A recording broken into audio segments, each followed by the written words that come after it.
ఆచి chicken masala. Iran supreme leader Khamenei మృతి చెందినట్లు అమెరికా అధ్యక్షుడు ట్రంప్ తెలిపారు. ఈ మేరకు సోషల్ మీడియా ట్రూత్ లో పోస్ట్ పెట్టారు. ఇరాన్పై నిరంతరాయంగా భారీ బాంబు దాడులు కొనసాగుతాయి. ఈ దాడులు వారం అంతకంటే ఎక్కువ రోజులు కొనసాగవచ్చన్నారు ట్రంప్. ఇజ్రాయెల్ వైమానిక దాడుల్లో ఇరాన్ సుప్రీం నాయకుడు ఖమేనీ నివాస ప్రాంగణం నేలమట్టమైందన్నారు. ఇజ్రాయెల్ ప్రధానమంత్రి నెతన్యాహు తమకు అందుతున్న వార్తల ప్రకారం ఖమేనీ ఖతమైనట్లు తెలిపారు.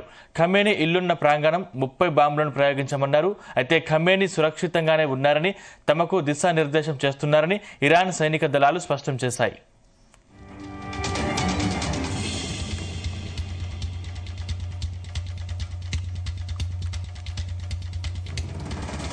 ఇరాన్ సుప్రీం లీడర్ ఖమేనీ మృతి చెందినట్లు అమెరికా అధ్యక్షుడు ట్రంప్ తెలిపారు. ఈ మేరకు సోషల్ మీడియా ట్రూత్ లో పోస్ట్ పెట్టారు. ఇరాన్పై నిరంతరాయంగా భారీ బాంబు దాడులు కొనసాగుతాయని చెప్పారు. ఇంకా ఈ దాడులు వారం అంతకంటే ఎక్కువ కూడా కొనసాగవచ్చన్నారు. ఇదే అంశానికి సంబంధించిన మరింత పూర్తి సమాచారం మా చీఫ్ న్యూస్ కోఆర్డినేటర్ రాధాకృష్ణ అందిస్తారు. Radhakrishna. Good morning Sandeep. Iran Israel మధ్య పతాక స్థాయికి దాడులు జరిగాయని చెప్పవచ్చు. సో అత్యంత కీలక పరిణామం చెప్పాల్సి ఉంటుంది.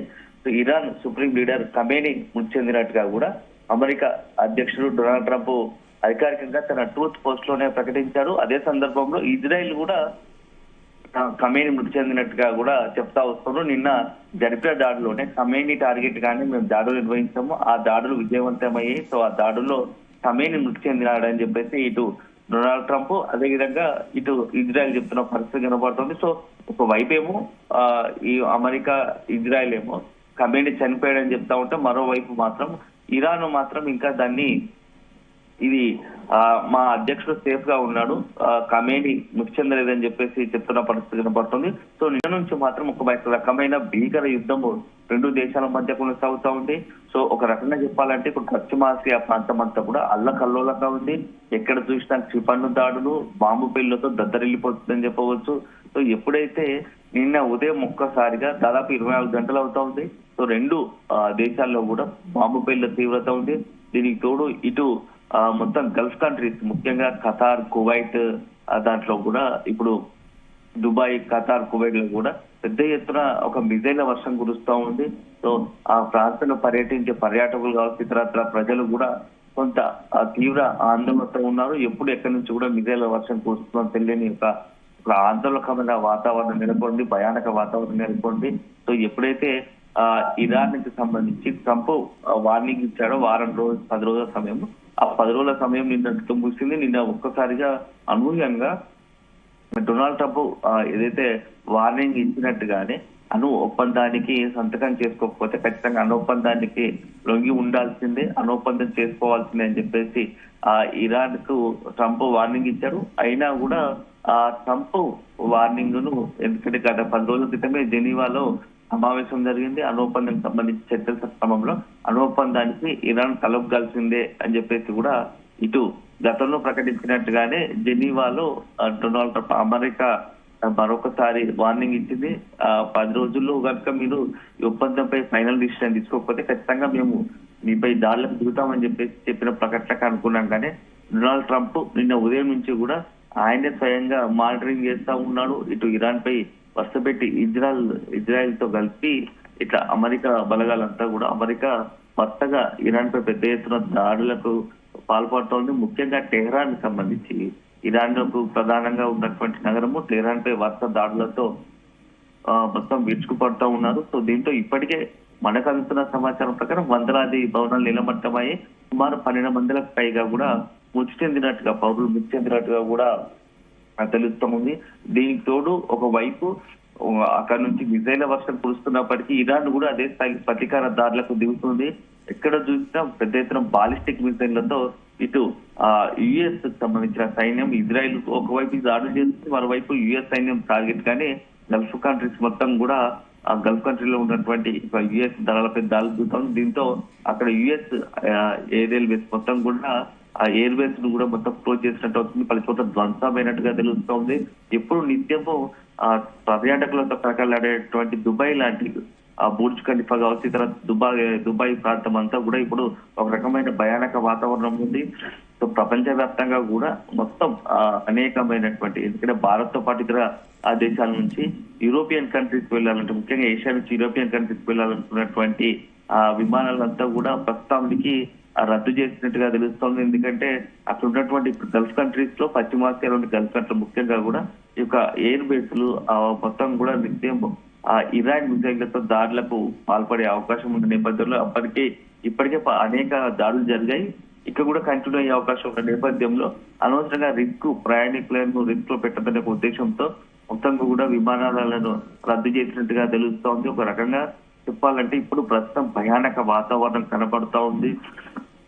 ఒకవైపు యుద్ధము, మరోవైపు నెక్స్ట్ ఇది ఇప్పట్లో ఆగే పరిస్థితి లేదు. వారం 10 రోజుల పాటు కొనసాగుతుందని చెప్పేసి డొనాల్డ్ ట్రంప్ అధికారికంగా ప్రకటించడం, ఒక్కసారి అతను డొనాల్డ్ ట్రంప్ పెట్టినటువంటి ట్రూత్ పోస్ట్ లో ఏ అంశాలు ఉన్నాయో ఒకసారి మనం కనుక పరిశీలిస్తే ఖచ్చితంగా చాలా మేము సక్సెస్ఫుల్ గా ఖమేనీని మట్టు పెట్టగలిగాము. ఖమేనీ ఏదైతే అమెరికా చేసినటువంటి దాడులకు, ఇజ్రాయెల్ అమెరికా సంయుక్తం కలిపిన దారిలో ఖమేనీ మృతి చెందాడు అని చెప్పేసి ప్రకటించిన పరిస్థితి కనపడుతోంది. ఇది ఇరాన్ ప్రజలకు మాత్రమే కాకుండా అమెరికా మరియు ప్రపంచంలోని ఇతర అన్ని దేశాలకు కూడా ప్రజలకు న్యాయం జరిగినట్టుగా కూడా ట్రూత్ లో ట్రంప్ పేర్కొన్నారు. అదే సందర్భంలో ఖమేనీ మరియు అతని అనుచరులను పెద్ద సంఖ్యలో మేము మట్టు పెట్టగలిగాము. అంతేకాకుండా అత్యాధునిక గూఢచారి మరియు ట్రాకింగ్ వ్యవస్థ సాయంతో ఇజ్రాయెల్ తో కలిపి ఈ యొక్క ఆపరేషన్ ఖమేనీ చేసినట్టుగా ఖమేనీని మట్టు పెట్టినట్టుగా కూడా తన ట్రూత్ పోస్ట్ లో చెప్పుకుంటూ వచ్చారు. అదే సందర్భంలో ఖమేనీతో పాటు ఇంకా అతనికి సంబంధించి బాడీ గార్డ్స్ కావచ్చు, ఇతర కీలక నాయకులు, ఎందుకంటే నిన్న నుంచి కూడా ఒక చాలా ప్రచారం జరుగుతూ ఉంది. మొత్తంగా ఒక రక్షణ శాఖ మంత్రి నజీర్ తో పాటు కమాండ్ చీఫ్ అమీర్ తోబీ కూడా మృతి చెందినట్టుగా కూడా పలు సందర్భాల్లో ఇజ్రాయెల్ చెప్తున్న పరిస్థితి కనబడుతుంది. సో ఒక రకంగా చెప్పాలంటే ఖమేనీ వీళ్ళంతా ఒక దగ్గర ఉన్నట్టుగా పక్కా సమాచారంతో ఈ అమెరికా దళాలు ఈ దాడులు నిర్వహించాయి అన్నది కూడా ఒక అనుమానాలు, సందేహాలు కలుగుతూ ఉన్నాయి. సో దాని ప్రకారమే ట్రూత్ పోస్ట్ లో కూడా ఈ అంశాలను కూడా డొనాల్డ్ ట్రంప్ పేర్కొన్నట్టుగా తెలుస్తోంది. ఇది ఇరాన్ ప్రజలకు తమ దేశాన్ని తిరిగి స్వాధీనం చేసుకునే ఒక గొప్ప అవకాశం లభించినట్టుగా కూడా ట్రంప్ అభిప్రాయపడ్డాడు. అదే సందర్భంలో ఇది మొత్తంగా కూడా ఇరాన్ రెవల్యూషనరీ గార్డ్ కార్ప్స్ సైన్యం మరియు భద్రతా దళాల్లో కొంతమంది ఇకపై పోరాడాలని ఇష్టపడడం లేదని కోరుతున్నట్టుగా తెలిపారు. అదే సందర్భంలో ఇప్పుడు వారికి రక్షణ లభించవచ్చు, తర్వాత వారికి మరణమే మిగులుతుంది. ఇంకా ఎవరైనా, ఆయన డైరెక్ట్ గానే హెచ్చరిస్తున్నారు, ఇంకా ఎవరైనా పోరాడాలనుకుంటే పోరాడవచ్చు, కానీ వారి చివరాఖరికి లభించేది మరణమే, మృత్యువే అన్నట్టుగా కూడా ట్రంప్ చెప్పుకుంటూ వచ్చారు. సో ఇది మొత్తంగా చూస్తూ ఉంటే ఈ ఐఆర్జీసీ మరియు పోలీస్ దళాలు ఇరాన్ దేశభక్తితో కలిసి శాంతియుతంగా పనిచేయాలని చెప్పేసి కూడా ట్రంప్ ఆశాభావం వ్యక్తం చేశాడు. ఖమేనీ మనంతో దేశం తీవ్రంగా దెబ్బతిన్నదని కూడా పేర్కొన్నాడు. సో మధ్య ప్రాచ్యాయం మొత్తం కూడా, అంటే పశ్చిమాసియాలోని ప్రపంచంలో శాంతి సాధించే లక్ష్యంతో ఈ బాంబులు అవసరమైతే కొనసాగుతాయి కూడా, అంటే బాంబు దాడులు కంటిన్యూ అవుతాయని చెప్పేసి కూడా ట్రంప్ తన ట్రూత్ సోషల్ మీడియా దాంట్లో పేర్కొన్న పరిస్థితి కనబడుతుంది. సో రకంగా చెప్పాలంటే ఇది మొత్తం ఎటువైపు దారి తీస్తున్నది కూడా కొంత వేచుకోవాలి. ఎందుకంటే ఇరాన్ మాత్రం ఎక్కడ కూడా వెనక్కి తగ్గే పరిస్థితి లేదు. సో నిన్న నుంచి కూడా వరుస పెట్టి బాలిస్టిక్ క్షిపణులతో కూడా గల్ఫ్ కంట్రీ అంతా కూడా పెద్ద ఎత్తున మోగిస్తుందని చెప్పవచ్చు. ఇజ్రాయెల్ ను ఒక టార్గెట్ చేస్తుంది, మరోవైపు యుఎస్ దళాలను టార్గెట్ గానే గల్ఫ్ లో డైరెక్ట్ మిజైల్ తో వెచ్చుకు పడుతున్న పరిస్థితి కనపడుతూ ఉంది. సో అల్లకల్లోలంగా ఉంది. సో ఇప్పుడున్న పరిస్థితుల్లో ఈ యుద్ధం ఎన్ని రోజులు కొనసాగుతోంది, ఈ యుద్ధ ప్రభావం ఎట్లా ఉండబోతుంది కూడా కొంత ప్రపంచ దేశాలు ఒక ఆందోళన వాతావరణం, టెన్షన్ వాతావరణంలో ఉన్నాయి. ఎందుకంటే ముఖ్యంగా ఇప్పటికే భారత్ సంబంధించి అనేక మంది విద్యార్థులు కావచ్చు, ఉద్యోగ అవకాశాల కోసం వెళ్ళిన వాళ్ళందరూ కూడా వేల సంఖ్యలో ఇప్పుడు ఉన్నారు. గల్ఫ్ కంట్రీస్ తో పాటుగా ముఖ్యంగా ఇరాన్, ఇజ్రాయెల్ తో పాటు గల్ఫ్ కంట్రీస్ లో ఉన్నారు. ఇప్పుడు అట్లాంటి పరిస్థితుల్లో ఈ మిసైళ్ల దాడులతోని వాళ్ళంతా కూడా ఒక ఆందోళన వాతావరణంలో ఉన్నారు. భారత్ విదేశాంగ శాఖ ఎప్పటికప్పుడు ఈ యొక్క ఎంటైర్ పరిస్థితిని రెండు దేశాల మధ్య యుద్ధ పరిస్థితులను, అదే సందర్భంలో గల్ఫ్ కంట్రీస్, ఇరాన్, ఇజ్రాయెల్ తో పాటు గల్ఫ్ కంట్రీస్ లో ఉన్నటువంటి భారతీయుల పరిస్థితిని ఎప్పటికప్పుడు ఆరాధిస్తూ ఉంది. పరిస్థితులకు అనుగుణంగా కొన్ని నిర్ణయాలు తీసుకొని ఉట్టిన వారిని ప్రత్యేక విమానం ద్వారా ఏమైనా భారత్ రప్పించే అవకాశం ఉందా, లేదా ఉన్న చోటే భారత ఎంబసీని ఎప్పుడు నిత్యం టచ్ లో ఉంటూ సురక్షితంగా ఈ దాడులకు దూరంగా ఉండేందుకు అనేక అవసరమైన చర్యలు తీసుకోవాలని చెప్పేసి కూడా సూచిస్తున్న పరిస్థితి కనపడతా ఉంది. సో అల్టిమేట్ గా ఏం జరుగుతుంది, ఇప్పుడున్న పరిస్థితులు అనేది కూడా కొంత ఆందోళన ఉందని చెప్పవచ్చు. అయితే ఇజ్రాయెల్, అమెరికా మాత్రం ఎట్టి పరిస్థితుల్లో దాడులు కొనసాగుతాయి, ఆపేది లేదని చెప్తా ఉన్నారు. మరోవైపు ఇరాన్ కూడా అదే స్థాయిలో ప్రతీకార దాడులకు దిగుతోంది. అంటే ఇది ఇప్పట్లో కాదు, ఎందుకంటే ఇరాన్ కనుక కొంత డౌన్ ఇజ్రాయెల్, అమెరికా వరుసపెట్టి ఇంకా బీభత్సమైన దాడులు చేస్తే ఇరాన్ కు మద్దతుగా కొన్ని ముస్లిం కంట్రీస్ కూడా వచ్చే అవకాశాలు ఉంటాయి. సో అప్పుడు ఎట్లా ఉంటుంది? సో ఇది కేవలం వారం రోజుల్లో ఇరాన్ తలొగ్గేంత వరకు ఈ దాడులు కొనసాగుతాయా, లేకపోతే ఇరాన్ మద్దతుగా ఇతర దేశాలు ఏమైనా వస్తాయా? వస్తే అప్పుడు పరిస్థితి ఎలా ఉండకపోతా ఉంది అనేది కూడా కొంత ఆసక్తికరంగా మారింది. సో ఏదేమైనా ఇప్పుడున్న పరిస్థితుల్లో ఇది మాత్రం మంచి పరిణామం కాదని చెప్పేసి చాలా ప్రపంచ దేశాలు, చాలా దేశాల్లోని అభిప్రాయం కనబడుతోంది. ఎందుకంటే ఇది కేవలం ఈ రెండు దేశాల సంబంధించిన అంశమే కాదు, దీని తర్వాత పరిణామాలు ఎలా ఉంటాయో ఒకసారి ఊహించుకుంటే అందరికి కూడా ఇబ్బందికర పరిస్థితి వచ్చే కనబడతా ఉంది. ఎందుకంటే ముఖ్యంగా క్రూడ్ ఆయిల్ చమురు మొత్తం కూడా ఈ రెండు దేశాలు ఎక్కడి నుంచే కూడా మొత్తం వివిధ ప్రపంచాల్లోని వివిధ దేశాలకు వెళ్తుంది. సో ఇప్పటికే ఇరాన్ హర్మాజ్ జలసంధి కూడా మూసేసింది. దీంతో మొత్తం వాణిజ్యం మొత్తం కూడా నిలిచిపోయే పరిస్థితి కనబడుతోంది. ఎగుమతులు దిగుమతులు, ఎందుకంటే నిత్యం వేలాది భారీ ఓడల ద్వారా యొక్క సరుకులు అదే క్రూడ్ సరఫరా జరుగుతూ ఉంటుంది. వాటికి ఆటంకం కలిగితే ఆ పరిస్థితి ఇతర దేశాల మీద స్పష్టంగా ఉండే అవకాశం కనబడుతోంది. ఎందుకంటే చమురు ఉత్పత్తుల ధరలు పెరగడం, దాని ప్రభావం నిత్యావసరాల మీద పడడం, అన్ని రంగాల మీద పడుతుంది. అల్టిమేట్ గా ఆ దేశ ప్రజలు, ఆ దేశ ఆర్థిక పరిస్థితిపై కూడా తీవ్ర ప్రభావం చూపే అవకాశం ఉంది. కాబట్టి సో చాలా దేశాలు కూడా ఈ పరిస్థితిని ఈ యుద్ధం కొనసాగుతూ వీలైన త్వరగా యుద్ధాన్ని ఆపేసి చర్చలతోని మొత్తం కూడా శాంతి స్థాపన చేయాలని చెప్పేసి కూడా కోరుకుంటున్న పరిస్థితి కనపడుతోంది. భారత్ తో పాటు అన్ని దేశాలు కూడా ఇప్పుడున్న పరిస్థితుల్లో చర్చలు ఏకైక మార్గం. ఆ చర్చల ద్వారానే సమస్యను పరిష్కరించుకుంటే బాగుంటుంది. లేదంటే ఇది ఒక్కసారి యుద్ధం మొదలైంది కాబట్టి ఇది ఆగదు. దీని పర్యావసనాలు ఎలా ఉంటాయో కూడా మనం ఊహించలేము ఇప్పుడు పరిస్థితి. ఎందుకంటే టెక్నాలజీ పెరిగింది, అందరికి కూడా ఎందుకంటే వేలాది ప్రాణాలు బలిపెట్టిన వారు అవుతారు. సో ఎవరైతే లీడర్స్ సంబంధించి ఈగోస్ పోయి అక్కడ ఉన్నటువంటి దేశ అధ్యక్షుల ఈగోల వల్ల అనేకమైనటువంటి అమాయకుల ప్రాణాలను బలిపెట్టడం సరికాదు కదా అని చెప్పేసి కూడా అని ఒక వాదన వినపడుతోంది. సో మరి ఇజ్రాయెల్ ఏం చేయబోతున్నాయి? అమెరికా ఎట్టి పరిస్థితిలో ఇజ్రాయెల్ ముందు పెట్టి ఇరాన్ కొట్టాలని ఒక ఆలోచనలో ఉంది. సో ఇవన్నీ కూడా జరుగుతున్న పరిస్థితే. సో దీనికి ఎప్పుడు ఇండికాడు పడుతూ ఉంది, ఇండికాడు పడుతుందా లేదా, పడకపోతే ఎట్లాంటి పరిస్థితి వస్తుంది అనేది కూడా మనం వెయిట్ చేయాల్సి ఉంటుంది. రాధాకృష్ణ, అంటే ఆయన కూతురు, అల్లుడు, కోడలు, మనవడు మొత్తం నలుగురు కూడా చనిపోయినట్లు ఇరాన్ మీడియా ఇప్పటికే అధికారికంగా ప్రకటన చేసింది. దీంట్లో ఖమేనీ కూడా ఉన్నారని చెప్పేసి ఇప్పటికే అధ్యక్షుడు చెప్తున్న పరిస్థితి. అంటే ఈ పరిస్థితులు ఇంకా ఎక్కడికి దారితీసే అవకాశం ఉంది? ఒకవేళ కనుక ఇప్పుడు ఇరాన్ సంబంధించి సుప్రీం మృతి చెందితే మాత్రం ఈ యొక్క యుద్ధానికి ఎక్కడో దగ్గర ఫుల్ స్టాప్ పడే అవకాశం ఉంటుంది.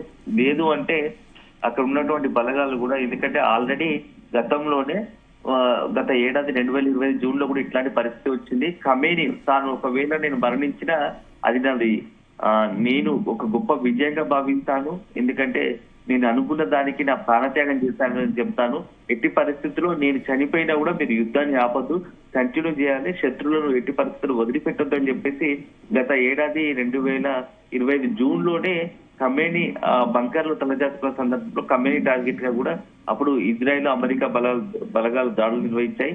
అప్పుడు ఖమేనీ మృతి చెందాడు అన్నట్టు కూడా ప్రచారం జరిగినప్పటికీ సో అది నిజం కాలేదు. సో ఇప్పుడు ఖమేనీ మృతి చెందడంతో ఖచ్చితంగా ఇరాన్ నుంచి అదే స్థాయిలో కొన్ని రోజుల పాటు ప్రతీకార దాడులు కొనసాగే అవకాశం ఉంది.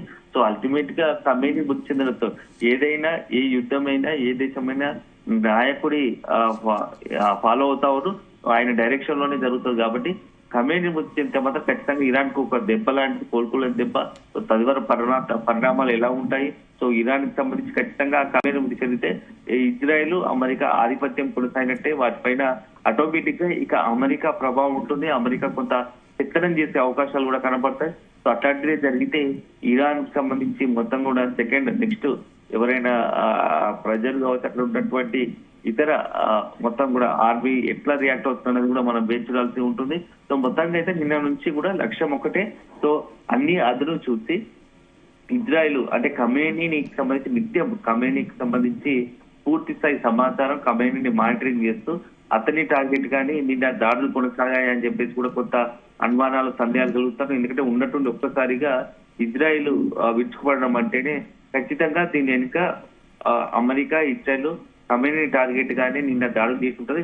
నిన్న చేసిన క్రమంలోనే ఖమేనీ కూడా మృతి ఉండే అవకాశం కూడా లేకపోలేదు అని తెలుస్తోంది. నిన్న నుంచి కూడా మొదటగా నిన్న మధ్యాహ్నం సాయంత్రం వరకేమో ఫస్ట్ మొదటగా అమీర్ టోబీ అని చెప్పేసి ఎవరైతే కమాండర్ ఇన్ చీఫ్ ఉంటాడో ఇరాన్ సంబంధించి అతను మృతి చెందడని చెప్పారు. తర్వాత సాయంత్రం దక్షిణ శాఖ మంత్రి నజీర్ మృతి చెందడని చెప్తున్నారు. సో మధ్యరాత్రి వచ్చేసరికి ఏకంగా ఖమేనీ మృతి చెందాడు. అంటే వీళ్ళంతా ఒక దగ్గరే ఉన్నట్టు ఒక సమావేశం నిర్వహిస్తున్న క్రమంలోనే ఖమేనీ నివాసంలో ఈ సమావేశం కొనసాగుతుండగా పక్కా సమాచారంతో ఇజ్రాయిల్ అదేవిధంగా అమెరికా టార్గెట్ గా ఈ ఖమేనీ టార్గెట్ గానే ఈ యొక్క దాడికి పాల్పడ్డ తెలుస్తుంది. దాడిలోనే ఖమేనీ అతని కుటుంబ సభ్యులతో పాటు పలువురు కీలకమైనటువంటి ఒకవైపు అంటే అధికారులు కావచ్చు, అదేవిధంగా అతని ఖమేనీకి సంబంధించినటువంటి నాయకత్వంలో ఇతర మంత్రులు కావచ్చు మృతి చెందినట్టుగా తెలుస్తుంది. సో అల్టిమేట్ గా దీనికి సంబంధించి ఇరాన్ కి సంబంధించి కూడా ఒక ప్రకటన వెలువడాల్సి ఉంది. ఎందుకంటే కాసేపటి క్రితం మాత్రం ఇరాన్ మాత్రం అవన్నీ కొట్టిపారేస్తోంది, ఖమేనీ సురక్షితంగా ఉండాలని చెప్తా ఉంది. సో ఏదైనా అల్టిమేట్ గా తెలియాల్సి ఉంది నిజంగానే ఖమేనీ మృతి చెందాడా లేదా అనేది మాత్రం మనం మరి కాసేపట్లోనే తెలిసే అవకాశం కనబడుతూ ఉంది. అయితే రాధాకృష్ణ, ఇక్కడ ఇరాన్ ఇజ్రాయెల్ యుద్ధం కారణంగా పొరుగున ఉన్నటువంటి ఇతర దేశాలు అంటే ఖతర్ కావచ్చు, కువైట్ కావచ్చు, యుఏఈ కావచ్చు, సౌదీ అరేబియా కావచ్చు, ఇరాన్ బాంబులతో విరుచుకుపడుతుంది. అయితే అక్కడ ఉన్న పొరుగున ఉన్నటువంటి పౌరులపై ఏ విధంగా ప్రభావం ఉండే అవకాశం ఉంది? ఖచ్చితంగా ఒకవైపు మిజైల్ వర్షం కురుస్తా ఉంది. ఎందుకంటే అమెరికా బలగాలు అదేవిధంగా ఎందుకంటే అమెరికాకు ఈ గల్ఫ్ కంట్రీస్ లోని కొన్ని దేశాలు సహకరిస్తున్నాయి అని చెప్పేసి ఒక ఉద్దేశంతో వాళ్ళని కూడా టార్గెట్ చేసింది ఇరాన్. సో వరుసగా బాంబులతో క్షిపణులతో బాలిస్టిక్ క్షిపణులతో విరుచుకుపడుతోంది. నిన్న నుంచి కూడా మనం చూస్తున్నాం ఒక గల్ఫ్ కంట్రీస్ లోని కువైట్ కావచ్చు, దుబాయ్ లాంటివి, మొత్తం ఖతార్ ఇవన్నీ కూడా పెద్ద ఎత్తున రాత్రి నుంచి అక్కడ పలు భవనాలు ధ్వంసమయ్యాయి. ముఖ్యంగా ఎయిర్ బేస్ కూడా ధ్వంసమైనట్టుగా తెలుస్తోంది. బుర్జ్ ఖలీఫాలో నిత్యం ఆ ఖలీఫాలో ఉండేది ఒక ప్రాచుర్యం పొందింది, అత్యంత పర్యాటక ప్రాంతము. అది కూడా నిన్న భయంతో అక్కడ ప్రజలంతా కూడా అక్కడ ఉన్నటువంటి స్థానికులంతా కూడా ఆ పరిసర ప్రాంతాలంతా కూడా ఖాళీ చేసి ఈ సురక్షిత ప్రాంతాలకు వెళ్ళినట్టుగా తెలుస్తుంది. అంటేనే అర్థం చేసుకోవాలి నిన్న నుంచి కూడా మొత్తం పలు కీలకమైన అంతర్జాతీయ విమాన సర్వీసులు అన్ని కూడా వివిధ దేశాల నుంచి వెళ్ళాల్సిన అన్ని కూడా రద్దయ్యాయి. ఎందుకంటే యూరోపియన్ కంట్రీస్ కు దాదాపుగా చాలా విమానాలు అటువైపు దుబాయ్ అదేవిధంగా ఖతార్, కువైట్ మీదుగానే యూరోపియన్ కంట్రీస్ కు వెళ్లే అవకాశం ఉంటుంది. అట్లాంటి విమానాలన్నీ కూడా రద్దయిన పరిస్థితి కనబడుతోంది. సో దీని ఇంపాక్ట్ కేవలము ఇరాన్ ఇజ్రాయెల్ కాకుండా గల్ఫ్ కంట్రీస్ మీద కూడా కనబడతా ఉంది. సో ఇది ఎప్పుడు అవుతుంది, ఇది ఆగకపోతే ఎట్లాంటి పరిస్థితి వస్తుందనేది మాత్రం కొంత భయానకంగానే ఆలోచిస్తుంటే తెలుస్తోంది. సో అల్టిమేట్ గా ఈ రోజు కానీ రేపు కానీ ఎందుకంటే ఖమేనీ మృతి చెందాడు అంటున్నారు కాబట్టి ఖమేనీ గారికి నిజంగానే ఇజ్రాయెల్ దాడుల్లో మృతి చెంది ఉంటే తర్వాత పరిస్థితి ఎలా ఉంటుంది, సో యుద్ధానికి ఫుల్ స్టాప్ పడుతుంది అనేది కూడా తెలుస్తుంది. సో మనకు అందుతున్న సమాచారం ప్రకారం ఇరాన్ మీడియా కూడా అధికారికంగా ప్రకటించిన పరిస్థితి కనబడతా ఉంది. ఖమేనీ మృతి చెందాడు ఇరాన్ స్టేట్ మీడియా కూడా ప్రకటించింది కాసేపటి క్రితమే. So confirmation by Fox News agency కూడా అని చెప్తున్నారు. సో అల్టిమేట్ గా ఖమేనీ మృతి చెందాడు. ఏదైతే ఒక రకంగా చెప్పాలంటే ఇజ్రాయెల్ అమెరికా సక్సెస్ఫుల్ గా ఖమేనీని మట్టుబెట్టినట్టుగా కూడా తెలుస్తుంది. యుద్ధం ద్వారా తమ అనుకున్న పంతాను నెరవేర్చుకున్నారు. ఫైనల్ గా ఎవరైతే ఖమేనీని టార్గెట్ గా దాడులు చేశారో సో ఖమేనీని చివరకు చేశారని తెలుస్తాం. Thank you Radhakrishna.